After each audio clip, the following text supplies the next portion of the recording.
Bangladesh border से गैर कानूनी तरीके से भारत की सीमा में घुसपैठ करते चीनी जासूस को बीएसएफ ने किया गिरफ्तार। नमस्कार, मैं हूं नीरज राजपूत और आज फाइनल असॉल्ट में बताएंगे कि किस तरह से कोरोना महामारी और एलएसी पर चल रहे तनाव के बीच चीनी जासूस भारत में घुसपैठ करने की कोशिशें कर रहे हैं और अपना जाल बिछा रहे हैं।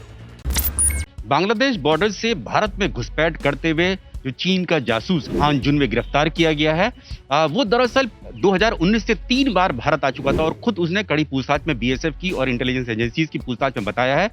कि वो बिजनेस के सिलसिले में भारत आता था और वीजा लेकर आता था। हालांकि जब 10 जून यानी कि गुरुवार को गिरफ्तार हुआ तो फिर वो गैर कानूनी तरीके से बांग्लादेश की सीमा से भारत के यानी कि पश्चिम बंगाल के मालदा जिले में घुसपैठ करने की कोशिश कर रहा था और उसी वक्त बीएसएफ ने उसको गिरफ्तार कर लिया। लेकिन अब हम आपको बताने जा रहे हैं कि दरअसल उसका बिजनेस क्या था भारत में। बिजनेस जो फ्रंट था उसका, उसने एक होटल दिल्ली के करीब गुरुग्राम के डीएलएफ फेज 3 में, ये देखिए ये बड़ा होटल जो है, ये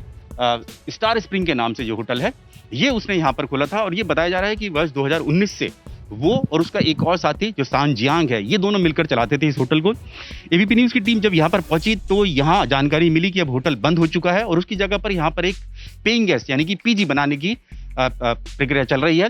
होटल अब बंद हो चुका है और कुछ समय पहले जो ये दोनों चीनी जो इस होटल के मालिक थे, इन्होंने किसी और भारतीय को ये होटल बेच दिया है। ये हमें जानकारी मिली, यहाँ का जो स्टाफ अभी यहाँ पर मौजूद है उसने बताया। लेकिन आपको बता दें कि जो ये हान जुन में जो गिरफ्तार किया गया है, ये दरअसल इसका एक फ्रंट था, ये होटल यहाँ पर भारत में। और इसका जो मुख्य जो उद्देश्य था वो यहाँ पर जो उसने कड़ी पूछताछ में बताया है कि पिछले 2 सालों में 2019 से लेकर अब तक वो 1300 सिम कार्ड, भारतीय सिम कार्ड जो है वो यहाँ से भारत में खरीदता था और खरीदता था फर्जी दस्तावेज और फर्जी जो आइडेंटिटी प्रूफ होते हैं यानी कि आईडीज होती हैं उनके आधार पर, और उसको इन जो सिम कार्ड्स हैं ये दोनों जो हैं यानी कि हान जुनवे और सांग जियांग, ये दोनों मिलकर जो थे इनको स्मगल करते थे, चीन ले जाते थे। चीन के हबई प्रांत का रहने वाला है ये जो जासूस पकड़ा गया है, हान जुनवे जो पकड़ा गया है। और ये वहां पर जाकर क्या करते थे, जो कड़ी पूछताछ पे इसने बताया है कि वहां जाकर ये एक तो जो भारत के जो इंपॉर्टेंट अकाउंट्स होते थे उनको हैक करते थे। हालांकि बीएसएफ और इंटेलिजेंस एजेंसीज ने अभी तक ये नहीं बताया कि कौन कौन से अकाउंट्स इन्होंने हैक किए हैं, लेकिन ये हैक करने के लिए इन भारतीय सिम कार्ड का इस्तेमाल करते थे। इसके अलावा जो फाइनेंशियल फ्रॉड होता है, जो हान जुनवे है वो भी ये करता था चीन से बैठकर। और वो क्या करता था, जो मनी ट्रांजैक्शन मशीन्स होती हैं उनके जरिए जो थी भारत के जो भोले भाले लोग होते हैं, मासूम लोग होते हैं, उनका पैसा जो था अपने अकाउंट में ट्रांसफर कर लेते थे। तो ये इसका 2 इसके बड़े उद्देश्य थे हान जुनवे के भारत में आने के। पहली बार जो जानकारी मिली है वर्ष 2010 में ये हैदराबाद में आया था और उसके बाद 2019 के बाद से 3 बार ये दिल्ली और गुरुग्राम आ चुका था। और ये होटल जो उसने फ्रंट बता रखा था, ये होटल देखिए कितना शानदार ये होटल दिखाई दे रहा है। 80 कमरे इसमें बताए गए हैं। जो इसकी वेबसाइट है इस होटल की, स्टार स्प्रिंग की, और उसमें बताया गया कि 80 होटल हैं। और खासतौर से जो बनाया उसने होटल, ये जो चीनी जो लोग हैं, जो चीनी चाहे टूरिस्ट हो या फिर बिजनेस पर्पज से जो दिल्ली गुरुग्राम आते हैं उनके लिए, कोरिया से, जापान के जो लोग आते हैं यहाँ पर अपना बिजनेस करने के लिए, उनके लिए खासतौर से इस होटल को तैयार करवाया गया था, स्टार स्प्रिंग को। इस होटल में रेस्टोरेंट भी है, चाइनीज, जापानीज और कोरियन फूड्स के। और इसके अलावा जो स्पा सेंटर है वो भी इस होटल के अंदर है, जो कि एक पूरी तरह से जो लग्जरी होटल होता है पूरा, वो यहाँ पर ये दिखाई देता है। लेकिन ऐसा जो जानकारी मिल रही है कि कुछ समय पहले, क्योंकि सान जियांग को जो यूपी पुलिस की एटीएस है, एंटी टेररिस्ट स्क्वाड है, उसने जो था फर्जी तरीके से सिम कार्ड खरीदने के आरोप में गिरफ्तार किया था। उसके बाद से ही ऐसा लगता है कि जो हान जुनवे है उसने इस होटल को किसी दूसरे भारतीय को बेच दिया। और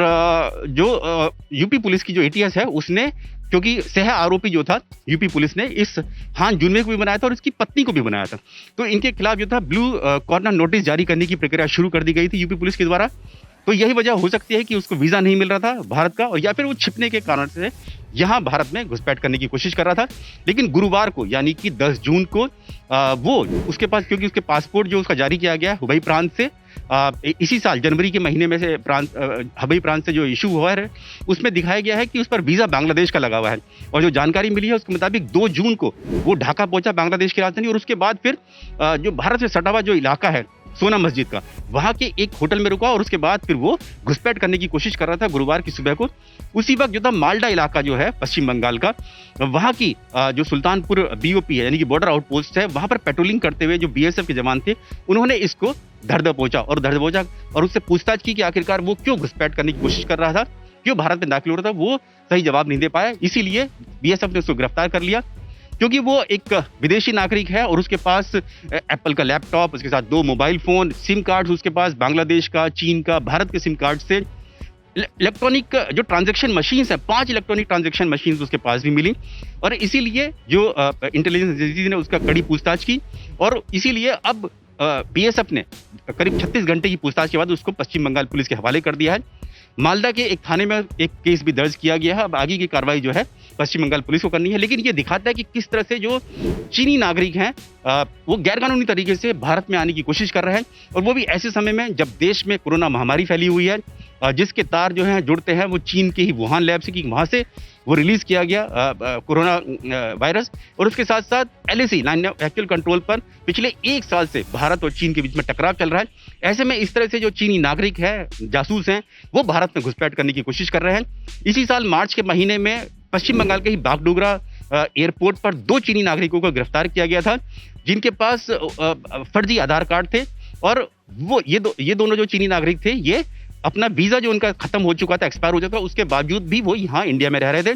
और बागडोगरा एयरपोर्ट से वो जा रहे थे हैदराबाद और हैदराबाद से फिर तिरुपति जा रहे थे। तिरुपति, जहां पर हिंदुओं का सबसे बड़े मंदिरों में से और पवित्र स्थानों में से एक है तिरुपति, वहां जा रहे थे। और इसके अलावा पिछले साल भी एक जो चीनी नागरिक है वो नेपाल सीमा से भारत में आते हुए गिरफ्तार किया गया। तो ये लगातार घटनाएं ऐसी सामने आ रही हैं जब देश में कोरोना महामारी फैली हुई है और चीन से जब भारत का टकराव चल रहा है। ऐसे समय में ये जो चीनी नागरिक है गैर कानूनी तरीके से भारत में जो घुसपैठ कर रहे हैं, ये कहीं ना कहीं सवाल खड़े करते हैं कि आखिरकार चीन की मंशा क्या है। देश दुनिया की रक्षा सुरक्षा से जुड़ी हुई कोई भी जानकारी या सवाल आप मुझसे जानना चाहते हैं तो उसके लिए आपको हमारे इस वीडियो यानी कि फाइनल असॉल्ट अनकट के वीडियो के कमेंट बॉक्स में जाकर अपना सवाल पूछना है। अगर ये सवाल और जानकारी देश की सुरक्षा से कॉम्प्रोमाइज नहीं करती है तो इसका जवाब मैं आपको जरूर दूंगा।